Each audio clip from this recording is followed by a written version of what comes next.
Ever get that feeling, that real hunger for a fundamental shift inside, a Yeah. total upgrade in how you see yourself and, well, the world around you? Hmm. Imagine a path laser focused on that deep inner work, maybe like a supercharged route to understanding what truly matters. That's exactly what we're unpacking today. We're diving deep into Vajrayogini practice. Okay. It's a central pillar of what's known as Highest Yoga Tantra.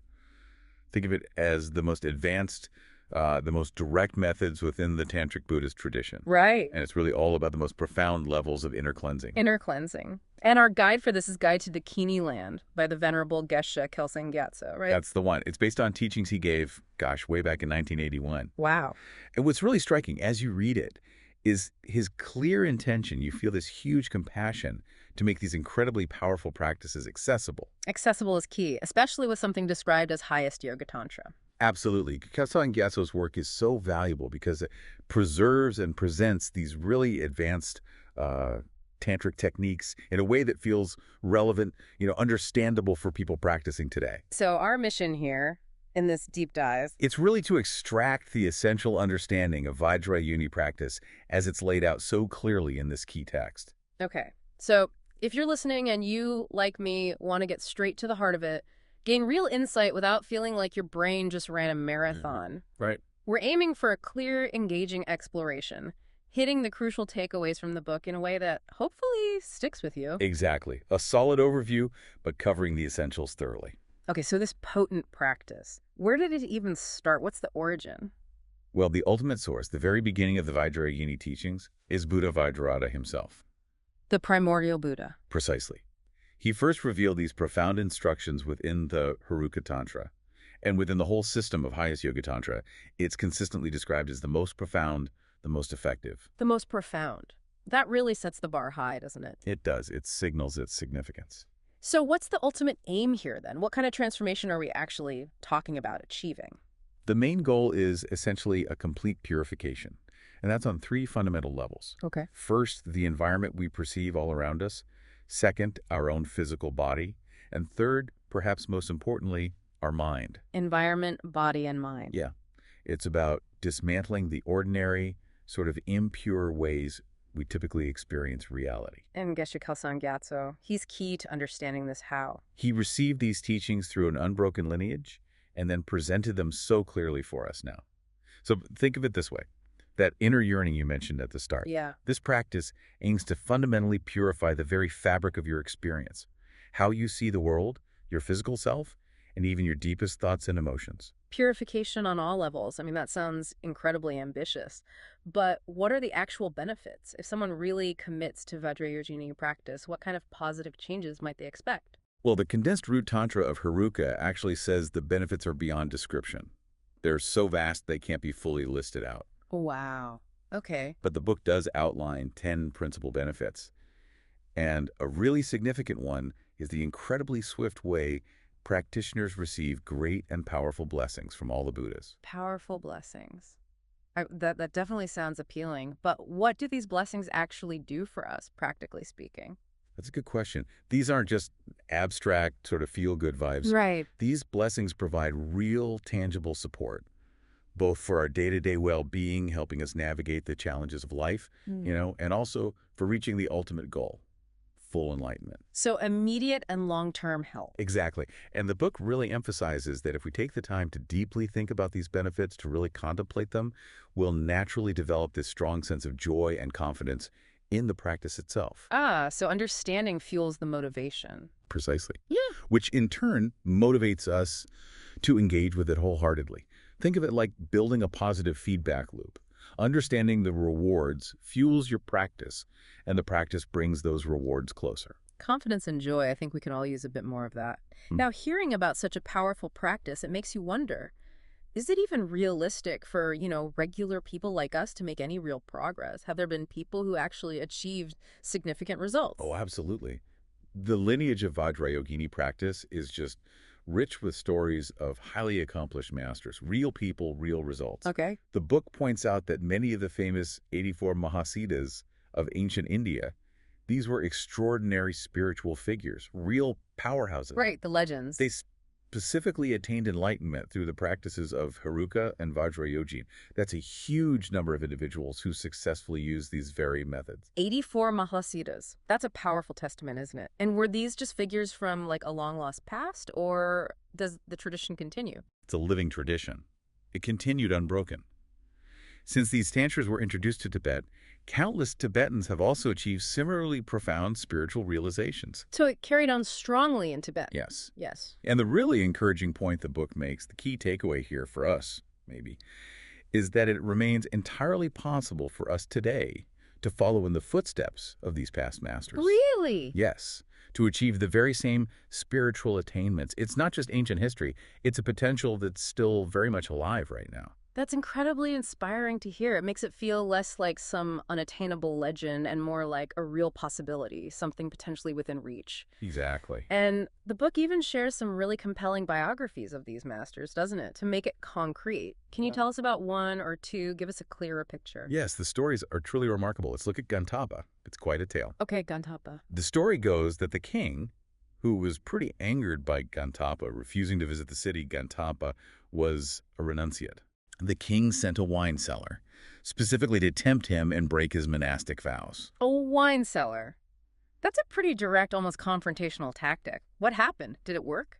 Well, interestingly, Gantapa recognized a deep karmic connection with this woman from previous lives. Oh. So he allowed her to stay with him, not to violate his vows, but actually to give her spiritual instructions and empowerments. Wow. Completely turned it around. Right. And for the next 12 years, they both engaged in really dedicated meditation practice together. 12 years. That's serious commitment. What was the outcome of all that intense effort?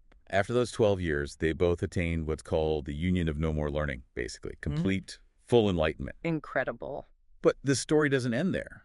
The book then recounts this rather dramatic public demonstration of their realization. Oh. They left the forest with their children, apparently. Children, too. Walked towards the city. Okay.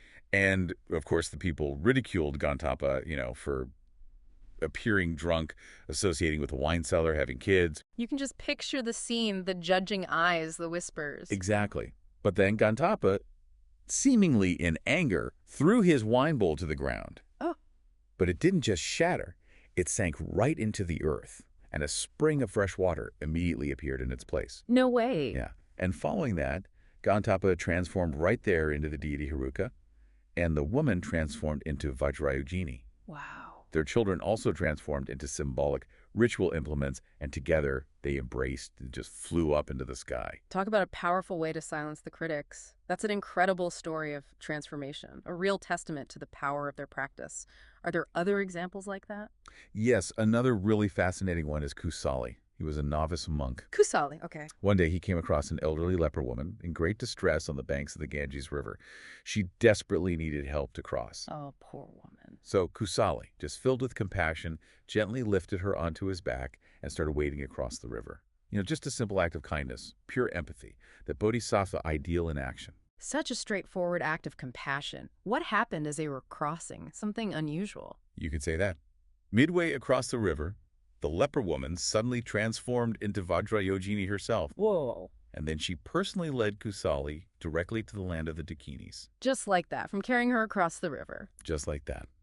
This story beautifully illustrates the profound power of compassion, how it can be a catalyst on this Vajrayana path. It shows how even seemingly ordinary actions, when driven by a pure heart, can open the door to extraordinary spiritual experiences. That's beautiful and very direct. It makes the path feel, very immediate somehow. Any other stories that really stand out? One more compelling one is Purang Latsawa. He was a highly respected teacher in Western Tibet. Purang Latsawa, got it. He felt he was ready, to actually attain the pure Dakini Land. So he entered a solitary retreat in this small, isolated cave. Okay, hardcore retreat. And he made a firm vow not to leave until he achieved realization. He even told his attendant to seal the entrance of the cave. Sealed in. That's incredible commitment. What unfolded during his retreat? Well, sometime later, the tantric yogi, accompanied by 8 women, arrived at the cave. They wanted to see Purang Latsawa. Okay. Initially, the attendant turned them away, respecting the vow.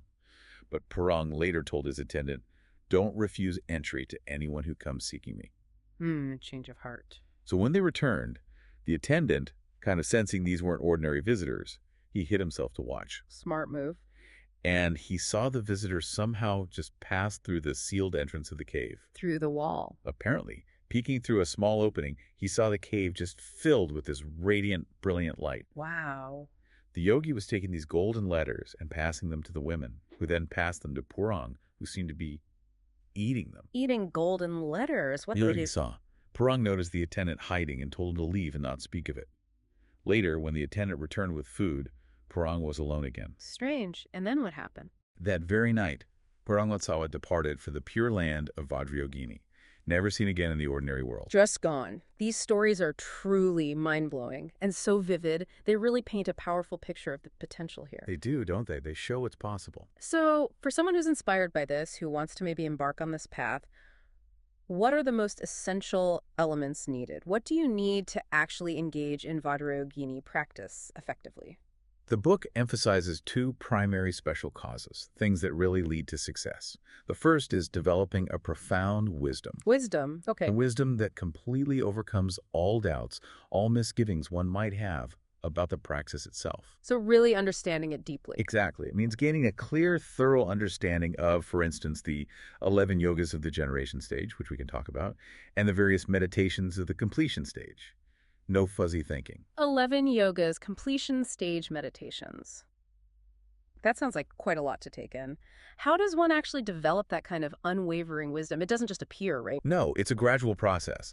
The book outlines 3 key steps. First, listening to and studying complete, accurate instructions on the practice, really hearing it. Okay, learning the theory. Second, deeply contemplating the meaning, chewing it over, until you have a firm intellectual understanding, asking questions, resolving doubts. Thinking it through. And third, engaging in focused, single-pointed meditation on the conclusions you've reached through that contemplation, making it experiential. So study, contemplation, meditation, the classic path. Exactly. It's the integration of intellectual understanding with direct experience. Got it. So deep understanding is number one. What's the second crucial element for success? The second absolutely vital element is single-pointed concentration. Focus. Concentration. Makes sense. The book stresses this. Our ability to focus our mind is paramount, especially in Dharma practice. If our mind is just constantly wandering, distracted. Like mine often is. Well, most of us struggle. But if it's always scattered, we won't gain any real spiritual realizations. And the book points out that isn't the fault of the teachings or the Buddha or our teachers. It's the lack of focus. So it's on us to train the mind. Right. Even outside of formal meditation sessions, we should actively work to clearly focus our mind on whatever virtuous object we choose. Just practicing attention. Building the muscle of concentration. Exactly. As we gain greater control over our attention, develop that ability to direct it where we want, then we'll begin to experience the positive effects of our meditation and make much faster progress. That makes perfect sense. A scattered mind isn't going to achieve deep insight, is it? Unlikely. Now, the book also mentions something about integrating all the different deities in the Buddhist pantheon. How does that fit in with focusing on Vajrayogini? Yes, that's a really helpful point. There's advice attributed to the great master Atisha, given to his disciple Rinchen Sangpo. Atisha, okay. Atisha suggested that when you're visualizing the mandala, the sacred space of your own personal chosen deity, like Vajrayogini, you should also mentally invite all the other deities and their mandalas to dissolve into your main deity mandala. So bring them all in. Exactly. The principle is, by deeply recognizing your own personal deity as the fundamental essence, the source of all the deities within the 4 classes of Tantra, Okay. you can essentially accomplish the core practices of all those other deities just by focusing intensely on the practice of your one chosen deity. That's efficient. It is. Atisha apparently observed that some practitioners in Tibet tried to master like 100 different deity practices, but ended up achieving the attainments of none. Spread too thin. Right. Whereas certain Indian Buddhist masters achieved the profound realizations of 100 deities by perfecting their practice of just one. Quality over quantity. Focus. It's about realizing the interconnectedness, the fundamental unity of all enlightened beings. Your deity embodies all of them. That's a really insightful approach. Helps avoid feeling overwhelmed, I imagine. Now, the title itself, Guide to Dakini Land. What exactly is pure Dakini Land? Is it like a physical place we can book a ticket to? Not quite like booking a flight. The book explains Pure Dakini Land on a couple of different but connected levels from the perspective of your own inner experience. Okay. The outer Pure Dakini Land is something you attain by successfully completing the practices of the generation stage of Vajrayogini. So it's an attainment, a result of practice, not just a destination. Exactly. It's not necessarily about physically going somewhere else. It's about a profound transformation of your perception, your experience of reality. How does that transformation actually happen through the practice? During the generation stage meditations, you actively and vividly visualize your own ordinary body as the pure, enlightened body of Buddha Vajrayogini. Okay, see yourself as the deity. Right. And simultaneously, you visualize your immediate surroundings, your environment, as her sacred mandala. And even bigger, your entire world as the Pure Dakini Land. Wow, visualizing everything as pure. Yes. Through consistent, sustained engagement in this powerful visualization practice, the ordinary sort of impure appearances that our unenlightened mind usually projects, they gradually diminish. They fade. They lose their intensity, and eventually they just cease to arise altogether. It's literally a process of retraining your perception. So it's fundamentally a shift in how we perceive reality. Yeah. Training the mind to see the world through a lens of purity. Precisely. Once you gain a stable, clear realization of the generation stage of Vajrayogini, you'll only experience pure appearances. Your world will be experienced as the Pure Dakini Land, filled with enlightened beings, sacredness. That sounds amazing. And there's a quote in the book from the great teacher Tenpa Rabja. He said that the Pure Dakini Land isn't some distant, far-off realm you have to physically leave this world to reach. Oh. It's a state of pure perception that you can cultivate right here through practice. That's really comforting, actually, and encouraging. It suggests this profound experience is potentially within reach, right here, right now. It does. But what exactly are these ordinary appearances we're trying to overcome? What makes them ordinary or impure? Good question. In this specific context, ordinary means anything, any being, environment, enjoyment, even our own body, that isn't fundamentally the pure manifestation of a Buddha. So basically, reality as we normally perceive it. Pretty much. Our habitual, flawed perceptions of these things as ordinary, mundane, separate, arising from our impure, unenlightened minds, those are what we call ordinary appearances. Okay. And ordinary conceptions. Those are the mental thoughts, the concepts that grasp at objects in this ordinary, impure way. According to secret mantra teachings, these ordinary appearances and conceptions are actually significant obstacles. Obstacles to what? They prevent us from attaining omniscience, that full understanding of reality. And ordinary conceptions also hinder our liberation from suffering, from samsara. They exist on many subtle levels. Obstacles to both ultimate knowledge and freedom from suffering. Sounds pretty serious. So the core purpose of generation stage practice is to actively dismantle these ingrained patterns of ordinary perception. Exactly that. When we attain a full, stable realization of Vajrayogini's generation stage, our whole experience shifts radically. So? Our environment is directly perceived as pure Dakini Land. And when we progress further to attain the illusory body in Vajrayogini's form, our own physical body transforms into her actual enlightened body. Wow. And ultimately, when we achieve complete enlightenment as Vajrayogini, we become a newly born Buddha Vajrayogini. Our home spontaneously manifests as a perfect mandala. Our world becomes a totally pure Dakini Land. That's the ultimate goal. Yes.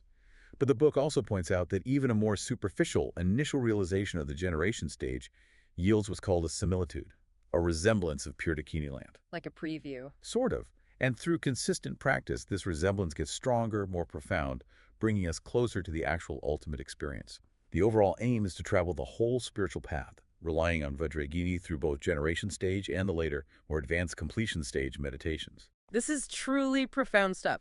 A complete overhaul of reality through systematic practice.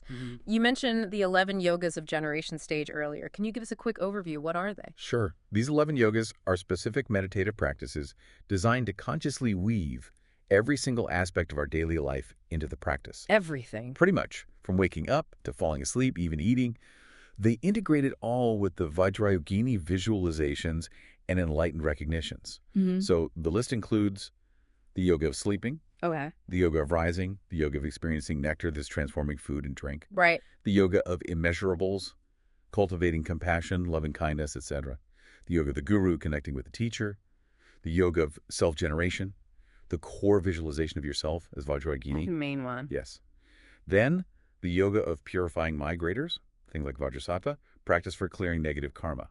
The yoga of being blessed by heroes and heroines, invoking blessings. Yeah. The yoga of verbal and mental recitation, mantra practice. The yoga of inconceivability, realizing emptiness, the ultimate nature. And finally, the yoga of daily actions, maintaining pure view throughout everything you do. That's a really comprehensive list.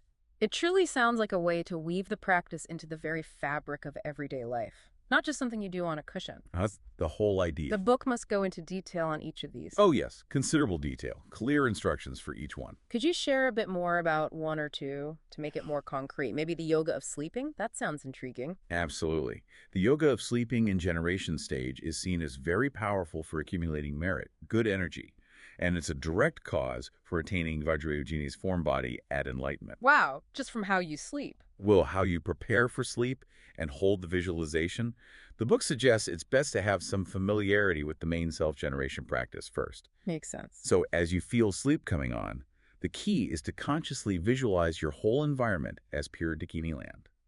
Your room becomes Vajrayogini's specific mandala, focusing on the phenomena source. Phenomena source, what's that visualized as? It's visualized as this radiant red light, shaped precisely like a double tetrahedron, like two pyramids base to base. You see it as large as your room, enclosing everything. Okay, red double tetrahedra. Got it.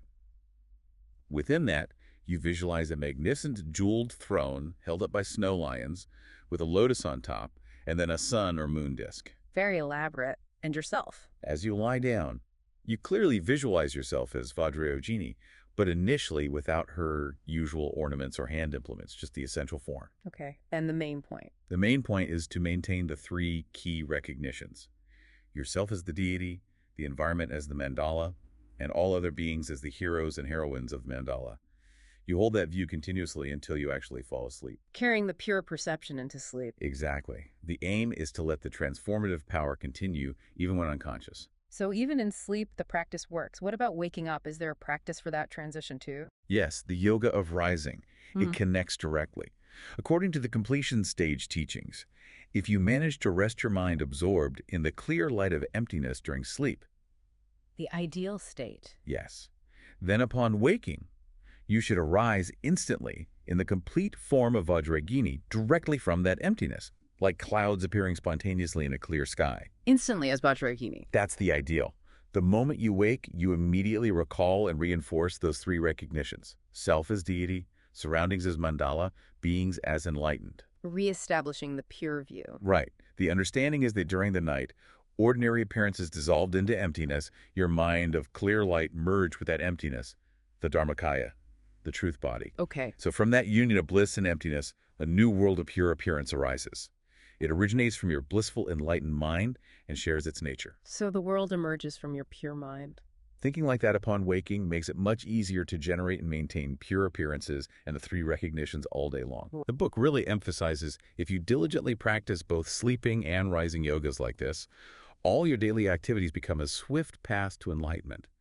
You're bookending consciousness with enlightened awareness. That sounds incredibly potent. Transforming sleeping and waking, the most basic things. What about eating? You mentioned the yoga of experiencing nectar. How does that work? Right. The yoga of experiencing nectar is about transforming our daily enjoyment of food and drink into a powerful support for the path, deeply enhancing the secret mantra practice. How do you do that? The book outlines three main ways. One is by actually tasting and swallowing special nectar pills that have been blessed through rituals. Okay, special pills. Another is preparing a liquid nectar by dissolving such a pill and tasting that as an inner offering. Like a consecrated drink. Yes. And the third way, probably the most accessible day-to-day, is to consciously regard your ordinary food and drink as if it were sacred nectar. Change your perception of it. Exactly. The fundamental principle underneath is recognizing that all sense objects, food, drink, sights, sounds, are ultimately indivisible from great bliss and emptiness, the essence of enlightened reality. Seeing the sacred in the mundane. Precisely. Even enjoying pleasant sensations becomes a spiritual practice when you consciously recognize their ultimate pure nature. It's mindful consumption elevated. Transforming eating. Okay, now you also mentioned the yoga of immeasurables and yoga of the guru.